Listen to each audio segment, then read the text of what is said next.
এই সংক্রান্তিতে যদি খুব সহজেই পিঠা বানাতে চান তাহলে এই পিঠার রেসিপিটা একবার বানিয়ে দেখতে পারুন। নমস্কার বন্ধুরা, সীমাস স্মল কিচেনে পুরনো বন্ধুদেরকে অসংখ্য ধন্যবাদ জানিয়ে নতুন বন্ধুদেরকে স্বাগত জানাচ্ছি। আর এই পিঠাগুলো এতটাই সহজ পদ্ধতিতে বানানো হয় যে কেউ পিঠা বানাতে পারবে। ঘরে থাকা সামান্য উপকরণ দিয়ে এত সুন্দর একটা পিঠার রেসিপি যে হয় আপনারা না বানালে বিশ্বাসই করতে পারবেন না। আসুন দেরি না করে আমার রেসিপিটা শুরু করি। আমি এখন গ্যাসে কড়াই বসিয়েছি। কড়াইতে আমি মেজারমেন্ট কাপের 2 কাপ জল দিয়ে দিলাম। এই কাপ মেপেই বাকি জিনিসও আমি দেব। এখন 1 কাপ গুড় দিয়ে দিলাম। গুড়ের জায়গায় আপনারা চিনিও ইউজ করতে পারবেন।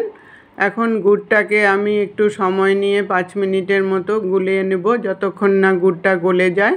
গুড়টা গলে আরও 2-1 মিনিটের মতো ফুটিয়ে নিতে হবে, যাতে গুড়ের জল ভাবটা চলে যায়।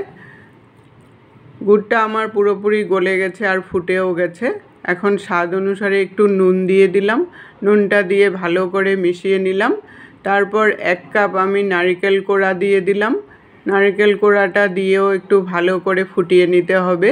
2 থেকে 3 মিনিটের মতো নারকেল কোড়াটা দিয়েও ফুটাতে হবে, যতক্ষণ না নারকেলের একটা কাঁচা গন্ধ চলে যায়। ওইভাবে করে একটু জাল দিয়ে দিতে লাগবে। জাল দেওয়াটা হয়ে গেছে। এখন আমি এটার মধ্যে 2 কাপ চালের গুঁড়ো দিয়ে দিলাম। চালের গুঁড়ো আপনারা ঘরে করেও দিতে পারেন বা দোকানের কেনা চালের গুঁড়ো দিয়েও বানাতে পারেন। এখন গুঁড়োগুলোর সাথে গুড়ের সাথে ভালো করে মিশিয়ে নিতে হবে, যতক্ষণ না একটু চাকা চাকা ভাব চলে আসে। ওইভাবে করে একটু সময় নিয়ে মেলাতে হবে। গুড়ের সাথে নারকেল কোড়াটা এইভাবে মিশিয়ে দিলে আলাদা করে আর কোনো পুর বানানোর ঝামেলা থাকে না। মেশানোটা হয়ে গেছে। এখন আমি 5 মিনিটের জন্য ঢাকা দিয়ে নামিয়ে নেব। নামিয়ে একটু ঠান্ডা করে নিয়েছি। একদম ঠান্ডা হয়নি, একটু গরম গরম থাকা অবস্থাতেই আর একটু ভালো করে ময়াম দিয়ে নেব।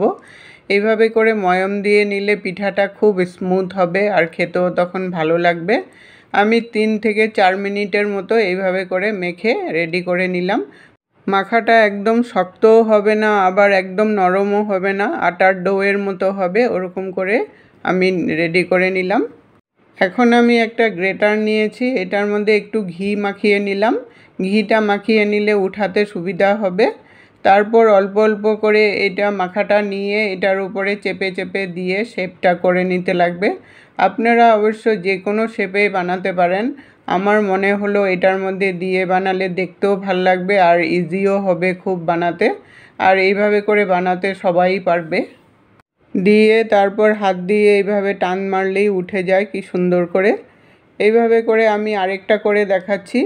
অল্প অল্প করে নিয়ে চাপিয়ে চাপিয়ে যাতে ডিজাইনটা উঠে ওইভাবে করে দিতে হবে। ভালো করে চারিদিকে সমান করে নিয়ে তারপর টান মারলেই উঠে যায়।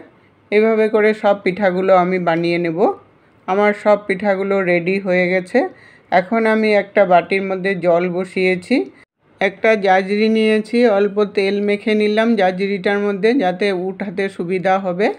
তেলটা চারিদিকে ঘুরিয়ে মাখিয়ে তারপর বাটিটার উপরে বসিয়ে দিলাম।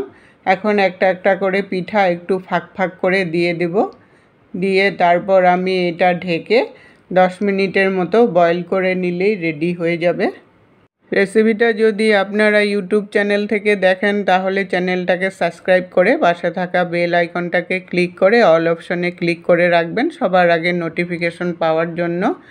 10 মিনিট পরে আমি চাপাটাকে উঠালাম। উঠিয়ে এখন নামিয়ে ঠান্ডা করে নেব।